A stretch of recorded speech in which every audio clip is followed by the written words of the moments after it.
जीवनको 29 वर्ष खासै गरी सरले अघि कार्यक्रम सञ्चालन गर्नु पर्ने 29 वर्ष 5 महिना करिब 29.5 महिना हो। यहाँ मैले 29 वर्ष मात्रै निकालेको छु।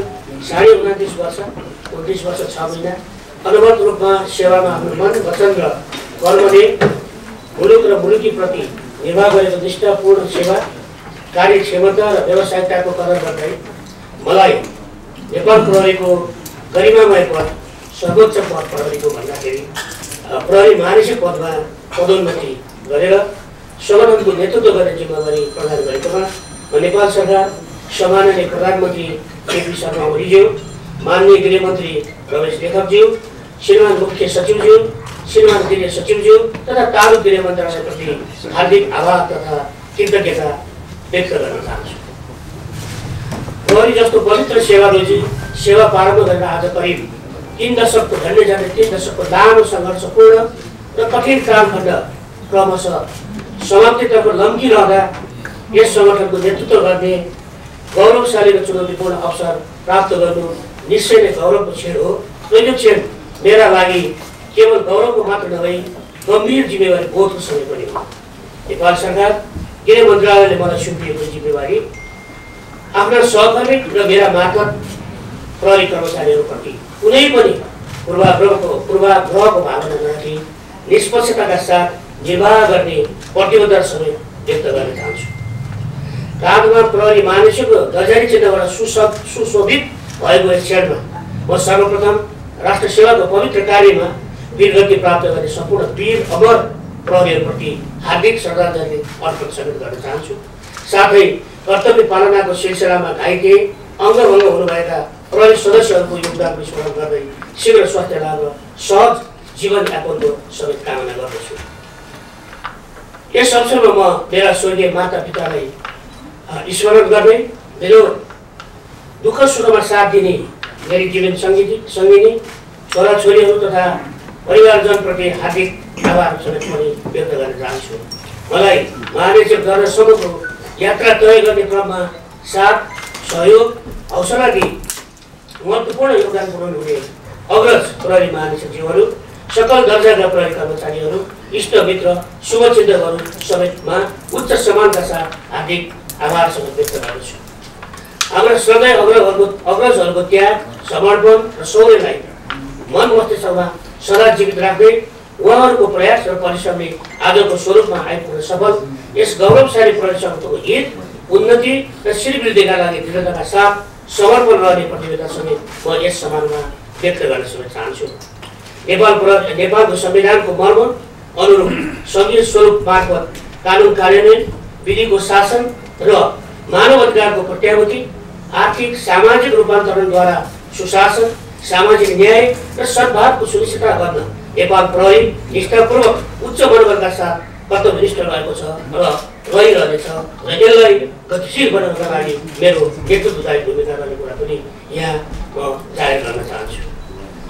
राज्यको अभिन्न अङ्ग नागरिकका हरेक दुःख र पीडाको प्रथम र प्रत्यक्ष साथी नेपाल सरकारको सर्वाधिक पहुँच र विस्तार भएको देशभर कम्तीमा पनि 2600 बढी धेरै प्रहरी एकाइहरू मार्फत सेवा प्रवाह गर्दै राज्यको प्रथम अनुभूति दिलाउने नेपाल प्रहरी सङ्गठनको व्यावसायिकता, सक्षमता अभिवृद्धि मार्फत लोक कल्याणकारी राज्यले निर्देशन गरेका लक्ष्यहरूको प्राप्तिका मार्गहरू सहज हुने र यसले अन्ततो गत्वा आम नागरिकमा राज्यप्रतिको भरोसा र विश्वासका थप प्रगाढ वृद्धि हुनेछ भन्ने मेरो अनुभव र बुझाइ भएको छ।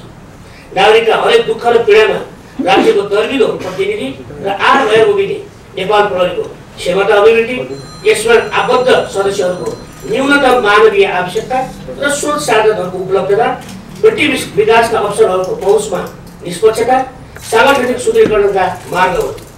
नेपाल प्रहरीले पहिचान गरेका यी समस्याहरूको निराकरणतर्फ मार्ग प्रशस्त गर्न नेपाल सरकार गृह मन्त्रालयको सद्भाव र अभिभावकत्व निरन्तर प्राप्त हुनेछ भन्नेमा नेपाल प्रहरी र म नवनियुक्त प्रहरी महानिरीक्षक समेत एकदमै आश्वस्त रहेको बेहोरा पनि जाहेर गर्दछु। नेपाल प्रहरी यही समाजको आवश्यकताको उपज र विभिन्न अङ्ग पनि हो। हरेक समाजमा देखिने राम्रा, नराम्रा, खराब र असल अनेक पात्र र पक्षको प्रतिबिम्बबाट नेपाल प्रहरी मुक्त छैन। प्रहरी कस्तो छ भनेर हामीले लुकाउनु पर्ने केही छैन। ती पक्ष लुकाएर वा दबाएर प्रहरीमा सुधार हुन्छ भन्नेतर्फ म विश्वास पनि गर्दिनँ। प्रहरीमा सुधार आवश्यक छ र अब त्यसका लागि साइड कुरेर बस्ने समय पनि छैन। यो सुधारको प्रारम्भ कोही न कसैबाट होइन, म भित्रैबाट नै आवश्यक छ भन्ने स्वीकार गरी अगाडि बढ्नुको विकल्प पनि छैन र यसैतर्फ गतिशील रहन म मेरा सहकर्मी लगायत सकल दर्जाहरूमा समेत अनुरोध गर्न चाहन्छु र यसमा समन्वयात्मक भूमिकाका लागि म निरन्तर लागिरहने प्रतिबद्धता समेत व्यक्त गर्न चाहन्छु। कार्यक्षमताको उचित मूल्याङ्कन, नेतृत्व क्षमता विकास गर्ने अवसरको निष्पक्ष उपलब्धता, तत्काल सजाय पुरस्कार मार्फत नेकी व्यक्तिको अभिलेखीकरणलाई व्यक्ति विकासको एक महत्त्वपूर्ण पक्षको रूपमा संस्थागत गर्ने मेरो लक्ष्यबाट म किञ्चित पनि डरपरेको छैन। व्यक्ति विकास र पदोन्नतिको समयमा प्रहरी कर्मचारीले कुनै किसिमको पीडा दुःख भोग्न नपरोस् भन्नेतर्फ म हरदम सजग रहनेछु, किनकि म अहिले हामी भएका प्रतिस्पर्धीहरूमध्ये ज्येष्ठ र अरू आधारमा म पदोन्नति भएको छु। मलाई लाग्छ यो पदोन्नतिमा मैले धेरै दुःख गर्नु परेन, जति दुःख मैले 29.5 वर्षको कार्यक्षेत्रका दौरानमा गरेको थिएँ। यसैले पनि पहुँचको होइन, पद्धतिको खिती बसाल्न म हर हमेसा प्रयत्नशील रहनेछु र मेरा सहकर्मीहरूबाट पनि साथ र सहयोग हुनेछ भन्ने मैले विश्वास लिएको छु। अपराधको रोकथाम र अनुसन्धान कुनै पनि बहाना र विकल्प बिना शान्ति सुरक्षाको उपलब्धता, नेपाली सेना, सशस्त्र प्रहरी बल नेपाल, राष्ट्रिय अनुसन्धान विभागसँग निरन्तर समन्वय सहकार्य मार्फत देशको आन्तरिक सुरक्षा थप सुदृढ बनाई नागरिक मनमा अमन चयन र कानुनी राज्यको प्रतापगति दिलाउन नेपाल प्रहरीको पर्यवेक्षण र क्रियाशीलतामा गुनासो आउने अवसर दिइनेछ। नेपाल प्रहरीलाई आफ्नो दायित्व निर्वाह गर्न आम नागरिक, सञ्चारकर्मी, विभिन्न पेसाकर्मीहरू, समाजसेवीहरू, सरकारवाला निकायहरू तथा नेपाल सरकारका सबै निकाय अङ्गहरूबाट सुझाव, सहयोग र सहकार्यको अपेक्षा समेत मैले लिएको छु।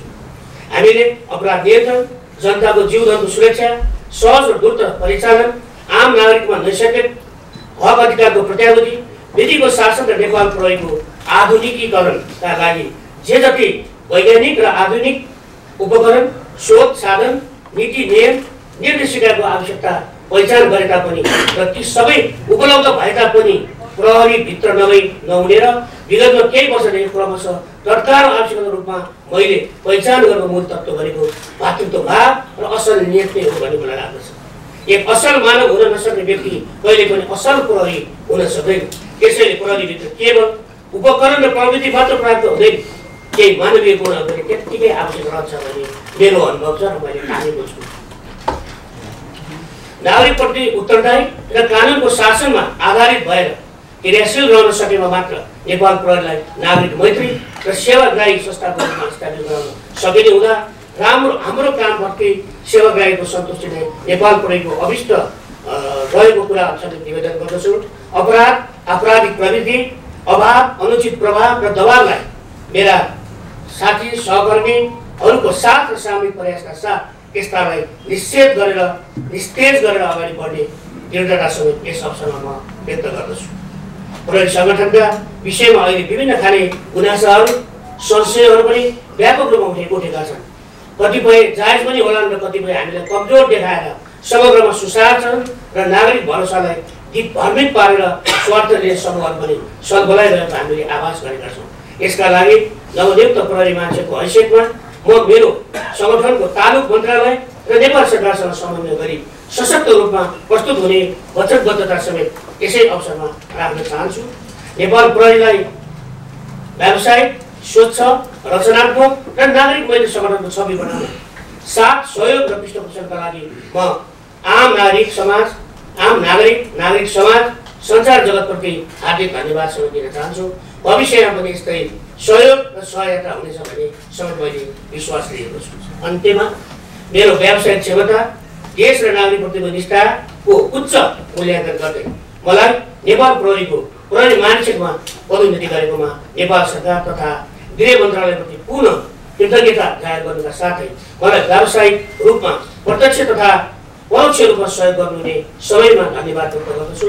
साथै आजको यस विशेष समारोहमा प्रहरी महानिरीक्षकको दर्जाको चिन्हबाट सुशोभित गरिदिनु भएकोमा सर्दै श्रीमान गृह सचिवज्यूप्रति हार्दिक आभार व्यक्त गर्दै उपस्थित सम्पूर्ण राष्ट्र सेवकहरू र सम्पूर्ण महानुभावहरूप्रति विशेष धन्यवाद व्यक्त गर्दै आजको यो मेरो भनाइलाई, मेरो मन्तव्यलाई, मेरो प्रतिवेदनलाई यही अन्त्य गर्ने अनुमति चाहन्छु।